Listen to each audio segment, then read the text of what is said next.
Alright everyone, welcome to our Annie Computer Science Academy. Today we will discuss about the message queue.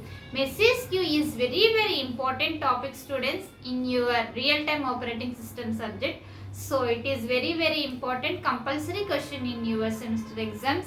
So you should prepare well and write well exams. Actually message means what? Some of the information, and that message is sent to the one place to another place in our operating system.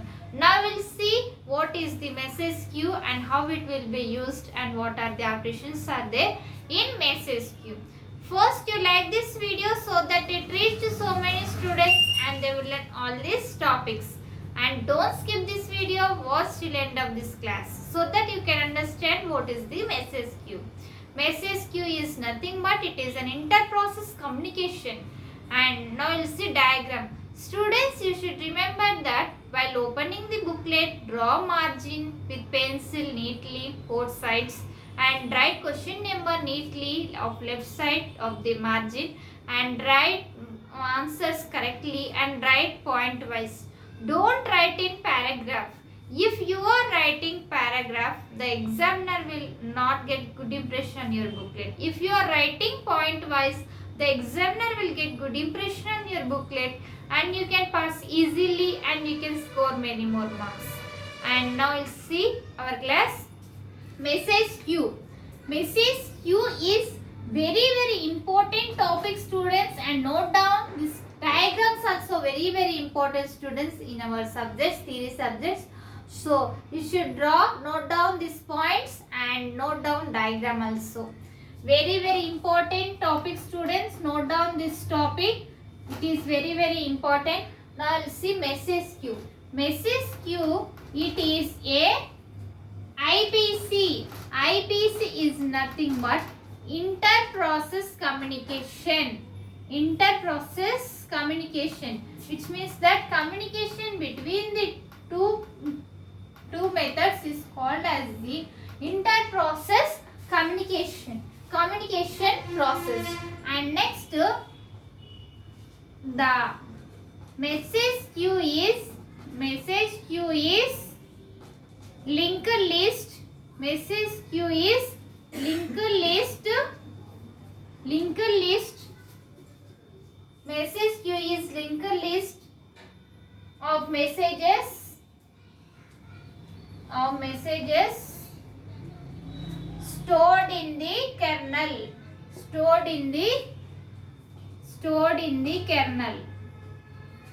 Kernel is nothing but kernel is heart of the operating system, and kernel is in the kernel our messages will be stored and identified by the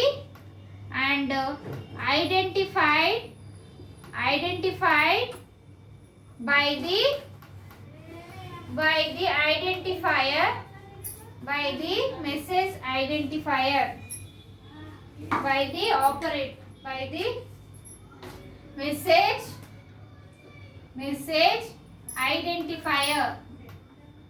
identifier in the operating system.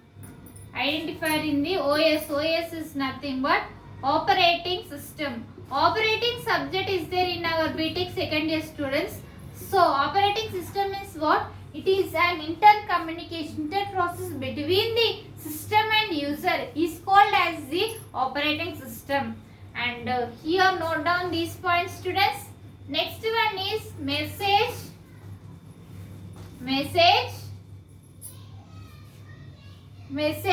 One is get is there, message send is there. Message get is nothing but a new queue is created.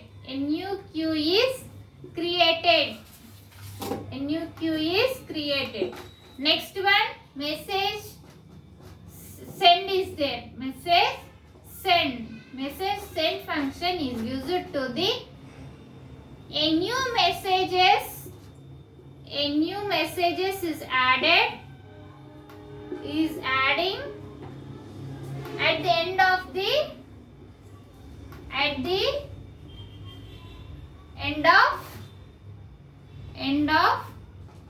message queue. At the end of message queue, and all positive integers are there All positive integers are fine here. Only positive values are taken in this message queue. All positive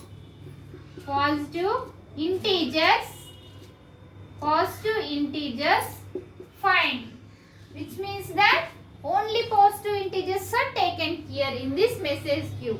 Next one, kernel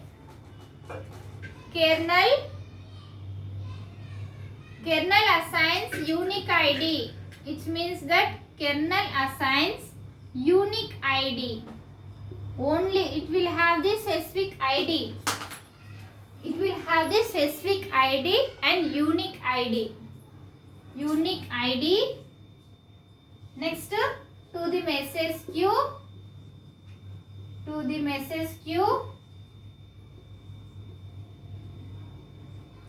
And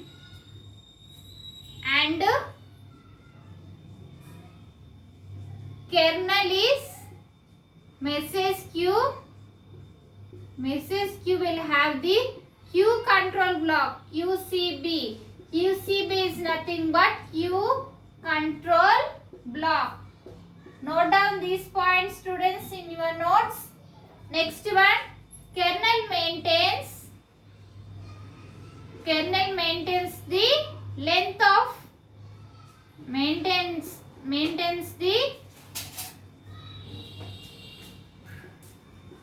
kernel will maintain length of the queue.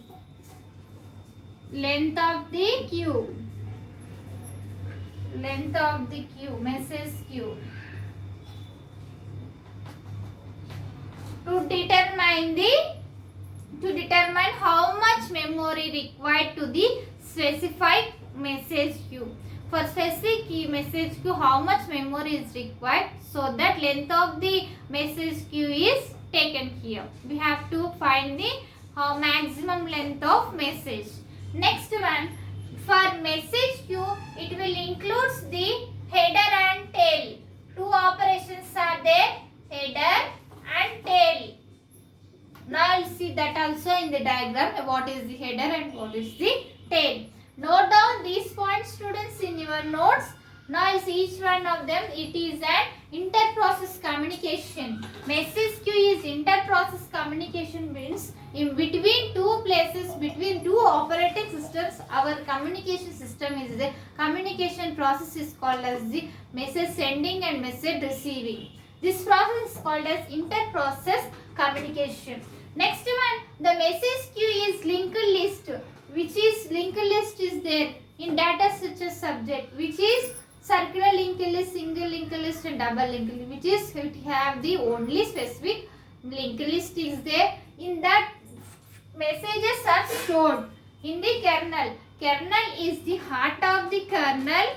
Kernel is the heart of OS, and in the kernel our messages will be stored. Next, and identify the message identifier OS. In the operating system, our messages will be identified.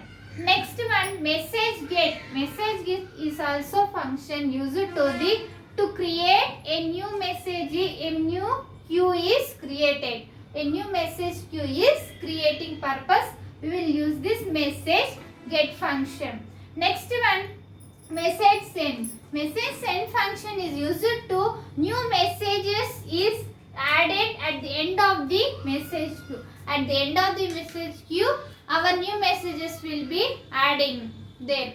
Next, all messages are there positive integers only. All messages are in positive integers. And next one, kernel assigns the unique ID to this message queue, which means that it will have the unique ID specific for each and every message, which will have the unique ID. Next, kernel assigns. Kernel assigns the message queue by the QCB. QCB and task waiting state. And also task waiting state also it will have. Both is there. Task waiting state. Next, QCB is nothing but queue control block. In that control block, our messages will be stored and kernel is maintained there. Those diagram I will explain. Next one, kernel maintains of length of the message queue.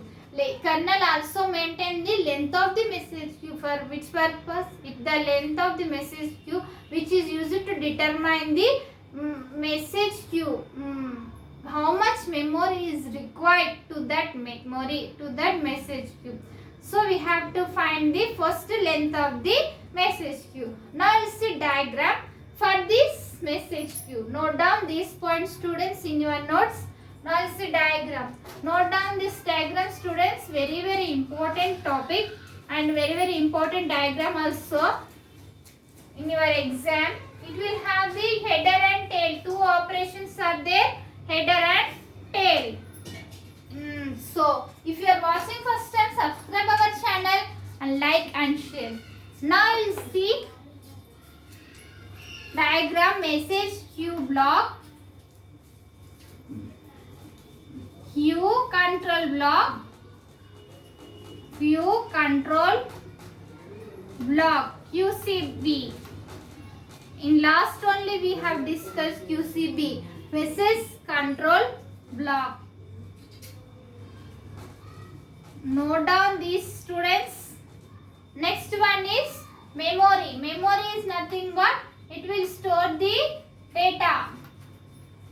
It will store the data. Here memory is there.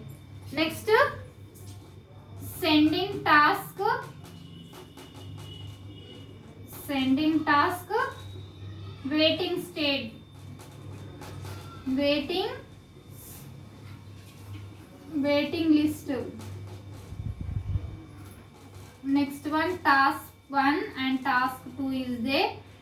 Two tasks are there here. Next it is send to the queue name and unique ID. Length of the queue. Here we have the maximum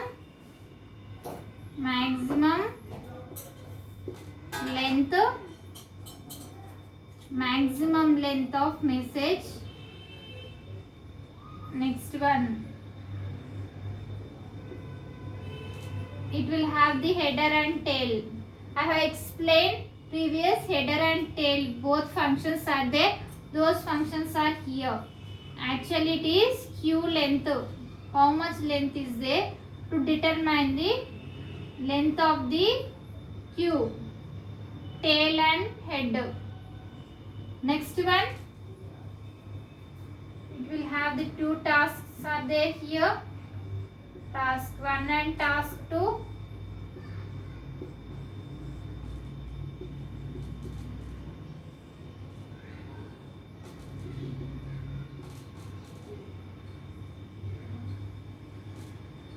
Note down this diagram. Receiving, sending here as previous, sending task waiting list is there. Here receiving task waiting list. Receiving task waiting list. Waiting list here. Next here memory is there. Here we will have the memory.